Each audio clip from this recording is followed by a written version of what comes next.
Hello everyone, welcome to study wise banking. Guys, स्वागत है आप सभी का 1000 पजल के सीरीज में। ये सेट नंबर 33 है। अगर अब तक आपने प्रीवियस सेट नहीं देखे तो इसी चैनल के प्लेलिस्ट सेक्शन में एक 1000 पजल सीरीज की प्लेलिस्ट मिलेगी। गाइस, अगर आपको प्रीलिम्स के पजल में चैंपियन बनना होगा तो आपको ये सीरीज सेट 1 से देखना पड़ेगा। अगर आप सेट 1 से देखोगे तो इसका फायदा होगा गाइज, क्योंकि वहां पे हमने डिटेल वे में क्वेश्चन किए। गाइज, यहाँ पे क्या दिया है, there are 8 people ABCDEFGH are living in 8 floor building on different floors from top to bottom such as ground floor is number as 1 and top floor is number as 8।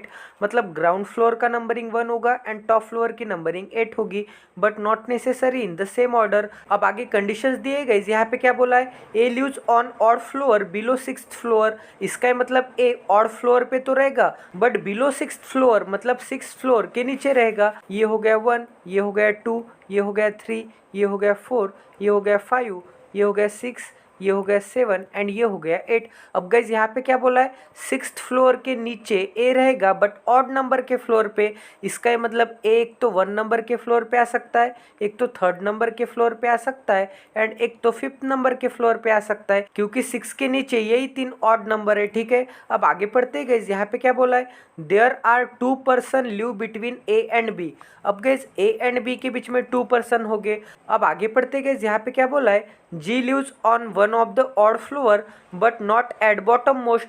अब G भी odd पे होगा तो यहाँ पे जी के ऊपर मैं ऑड बना देता हूँ, but the bottom most floor पे नहीं होगा। इसका मतलब 1 फ्लोर पे नहीं होगा, क्योंकि गाइज यहाँ पे बॉटम मोस्ट फ्लोर कौन सा है, 1 है। यहाँ तक समझ में आ रहा है गाइज। अब आगे पढ़ते गए। यहाँ पे क्या दिया है, there is only 1 person live between B and D.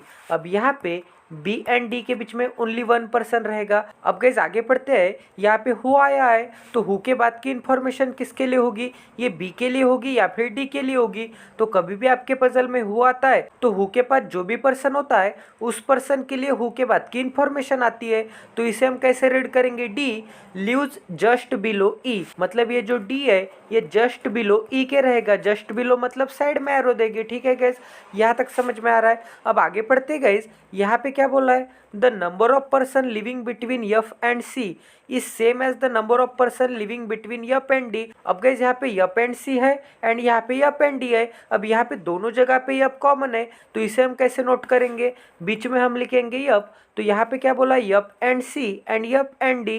तो यहाँ पे हो गया एफ एंड डी एंड यहाँ पे हो गया एफ एंड सी। तो इन दोनों के बीच में सेम नंबर ऑफ पर्सन्स हो गए।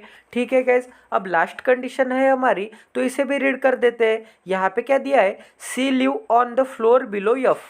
अब गाइज ये एफ के बिलो कौन रहेगा, सी रहेगा। तो हमने सभी कंडीशंस नोट कर दिए गाइज। आई होप कि आपको ये कंडीशंस अंडरस्टैंड हो गई होगी। अब यहाँ पे सबसे सुटेबल कंडीशन फाइंड आउट करेंगे एंड उसे इसमें यहाँ पे अप्लाई करने की कोशिश करेंगे।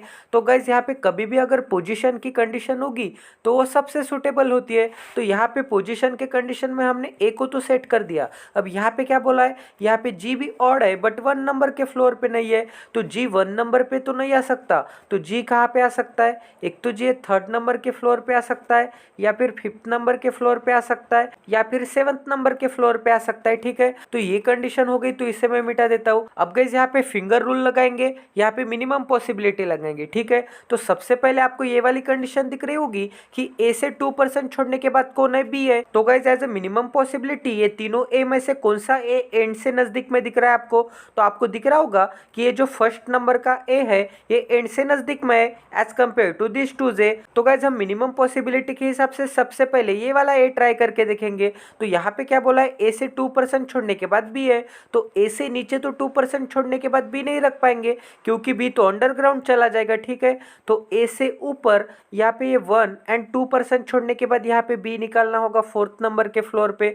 तो ये भी कंडीशन हो गई हमारी। अब गाइज यहाँ पे क्या बोला है कि बी एंड डी के बीच में एक पर्सन है, तो यहाँ पे 2 पॉसिबिलिटी बनती है। एक तो डी बी के नीचे 1% छोड़ के यहाँ पे आ सकता है। ठीक है, एंड गाइज वैसे ही एक तो डी बी से 1% छोड़ के ऊपर आ सकता है। तो यही कंडीशन मैं यहाँ पे फिर से लिख देता हूँ कि ए से 2% छोड़ने के बाद बी एंड बी से 1% छोड़ने के बाद डी। तो हमने डी सेट कर दिया, तो ये भी कंडीशन हो गई। अब यहाँ पे क्या बोला है गाइज कि ई के जस्ट नीचे डी है, तो गाइज इस पॉसिबिलिटी में ई आएगा यहाँ पे 3rd नंबर के पोजीशन पे, तभी तो ई के जस्ट नीचे यहाँ पे होगा डी। और गाइज यहाँ पे सेकंड पॉसिबिलिटी में ई आएगा 7th नंबर के पोजीशन पे, तभी तो ई के जस्ट नीचे नीचे यहाँ पे होगा डी। तो ये भी कंडीशन हो गई हमारी। अब गाइस आपको यहाँ पे ये वाली कंडीशन दिख रही होगी, यहाँ पे क्या बोला है एफ एंड डी के बीच में जितने होंगे उतने ही एफ एंड सी के बीच में होंगे। और गाइस यहाँ पे क्या बोला है कि एफ के नीचे सी होगा। तो गाइस इसी कंडीशन को मैं यहाँ पे मर्ज कर देता हूँ कि अगर एफ के नीचे सी होगा तो जाहिर सी बात है एफ के ऊपर डी होगा,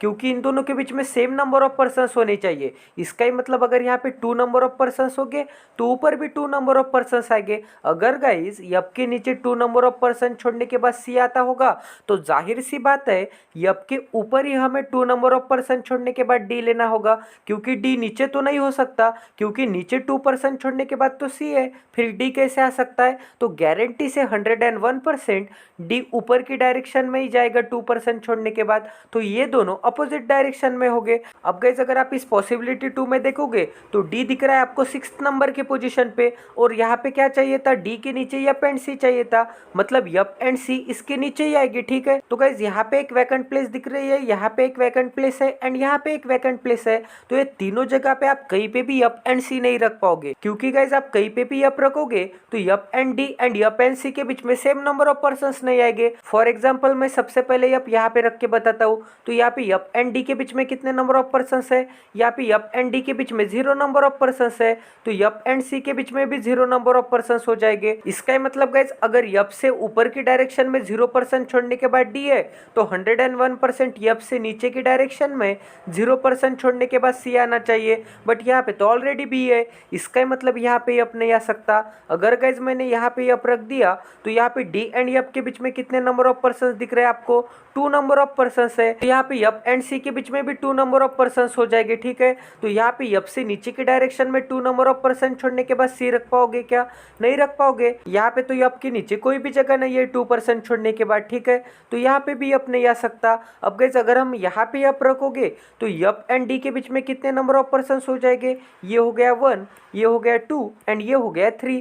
अगर एफ एंड डी के बीच में 3 नंबर ऑफ पर्सन है तो एफ के नीचे आपको 3 नंबर ऑफ पर्सन छोड़ने के बाद सी रखने के लिए जगह दिख रही है क्या, नहीं दिख रही है। इसका ही मतलब ये हमारी पॉसिबिलिटी 2 इनवैलिड है गाइस। तो हमारी पॉसिबिलिटी 101% करेक्ट है अभी तक। तो अब गाइस यहाँ पे एफ एंड सी सेट करके देखेंगे तो यहाँ पे आपको क्या बोला था कि डी के नीचे एफ होना चाहिए एंड एफ के नीचे सी होना चाहिए, बट गाइस यहाँ पे आप देखोगे तो यहाँ पे है डी। अब इस डी के नीचे कोई जगह दिख रही है कि एफ एंड सी रखने के लिए, कोई भी जगह नहीं है। इसका ही मतलब ये भी केस इनवैलिड हो गई। तो हमने सबसे पहले यहाँ पे ए लिया था, ये टोटली रॉन्ग है। तो गाइस अब मिनिमम पॉसिबिलिटी के हिसाब से यहाँ पे ए रख के देखेंगे। अब गाइस ए 3rd नंबर के पोजीशन पे रख के देखते हैं। तो ए से 2% छोड़ने के बाद क्या है, बी है। तो ए से नीचे की डायरेक्शन में 2% छोड़ने के बाद बी तो नहीं रख पाएंगे, क्योंकि बी अंडरग्राउंड चला जाएगा। तो ए से 2% छोड़ने के बाद ये 1 एंड 2% छोड़ने के बाद बी आएगा यहाँ पे 6th नंबर के पोजीशन पे।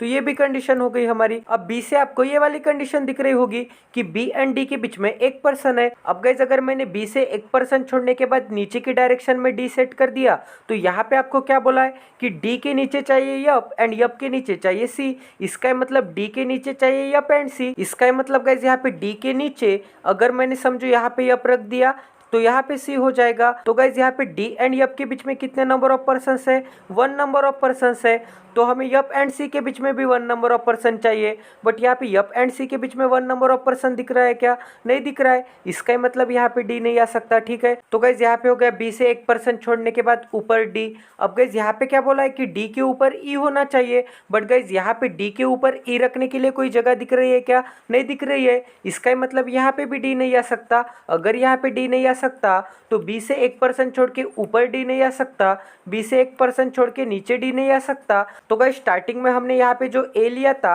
ये ए टोटली गलत है, तो 101% ए यहीं पे आएगा, क्योंकि यहाँ पे ए गलत आता है, यहाँ पे ए गलत आता है। अब ए के लिए तो एक ही प्लेस बची है, तो ए 101% ये 5th नंबर के पोजीशन पे आएगा। तो गाइस ये हो गया ए 5th नंबर के पोजीशन पे। तो गाइस डी के नीचे एफ आएगा यहाँ पे एंड एफ के नीचे सी आएगा यहाँ पे। अब गाइस यहाँ पे डी एंड एफ के बीच में 0% है, तो एफ एंड सी के बीच में 1% है, बट यहाँ पे तो हमें इक्वल नंबर ऑफ पर्सन चाहिए थे, तो ये भी कंडीशन गलत हो गई। तो इसका मतलब ए के नीचे 2% छोड़ने के बाद बी नहीं आएगा, ए के ऊपर यहाँ पे 2% छोड़ने के बाद यहाँ पे आएगा बी। तो ये हो गया ए के ऊपर 1-2% छोड़ने के बाद बी। अब बी से 1% छोड़ने के बाद डी नीचे ही आएगा। अब डी से आपको ये वाली कंडीशन दिख रही है कि डी के जस्ट ऊपर कौन है, ई है, तो यहाँ पे हो गया ई।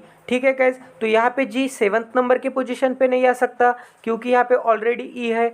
जी यहाँ पे 5th नंबर के पोजीशन पे नहीं आ सकता क्योंकि यहाँ पे ऑलरेडी ए है। तो जी रखने के लिए एक ही प्लेस बची है, तो जी आएगा 3rd नंबर के पोजीशन पे। ठीक है, अब गाइज यहाँ पे डी के नीचे यप चाहिए था एंड यप के नीचे यहाँ पे सी चाहिए था, तो यहाँ पे डी के नीचे यप रखने के लिए एक ही प्लेस बची है एंड यप के नीचे सी रखने के लिए एक ही प्लेस बची है। तभी तो गाइज डी एंड यप के बीच में 1 पर्सन होगा, तो यप एंड सी के बीच में भी 1 पर्सन होगा। यहाँ पे हमें सेम चाहिए था, दोनों के बीच में सेम नंबर ऑफ पर्सन चाहिए थे।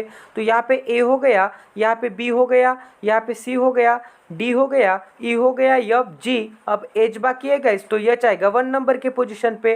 तो यहाँ पे हमें तीनों पॉसिबिलिटी चेक करनी पड़ी गाइस। आई होप कि आपको ये पजल अंडरस्टैंड हो गई होगी। तो इसी क्वालिटी वीडियोस के लिए प्लीज इस चैनल को सब्सक्राइब करके बेल आइकॉन को दबा दीजिए ताकि इसी क्वालिटी वीडियोस के नोटिफिकेशन आपको इंस्टेंट मिले। तो मिलते हैं अगले सेशन में। Jai Siya Ram, stay tuned with us, till then take care and love you.